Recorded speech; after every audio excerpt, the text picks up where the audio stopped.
am Anamika and I am here to deal with the topic bisection method. Bisection basically means to divide into two equal parts, and bisection method is used to find the roots of a polynomial equation. So let's get started.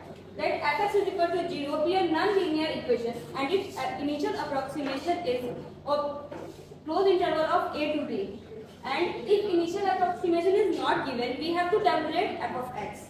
And let x is equal to a and x is equal to b such that f a dot f b is smaller than 0, and using open interval of a to b as its initial approximation. Now we have to use bisection method.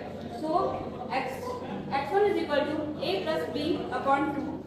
As if x1 is equal to 0, then x1 is the root. And if x1 is not equal to 0, then the function of either opposite sign of open interval of a to x1 or open interval of x1 to b. Let fx, if fx have opposite sign as open interval of a x1, then we have to again use bisection method as x2 is equal to a plus x1 upon 2.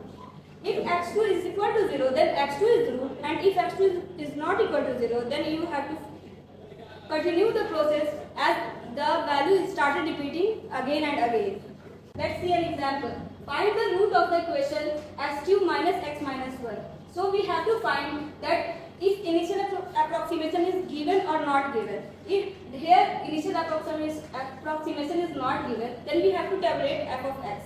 So by hit and try method, we will put x is equal to 1, then fx is equal to minus 1, and we put 2 and we get fx equal to 5. Then the root will lie from negative to positive side. So x is equal to 1 and x is equal to 2 will be the points where root can be lie.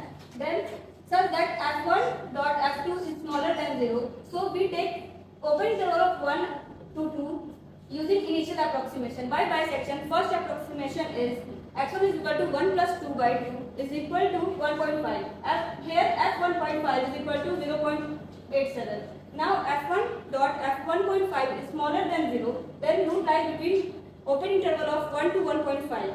Then after second approximation, x2 is equal to 1 plus 1.5 by 2 is equal to 1.25. So f1.25 is equal to minus 0.29. So here the root lies between the open interval of 1.25 to 1.5. So we doesn't get the equal values.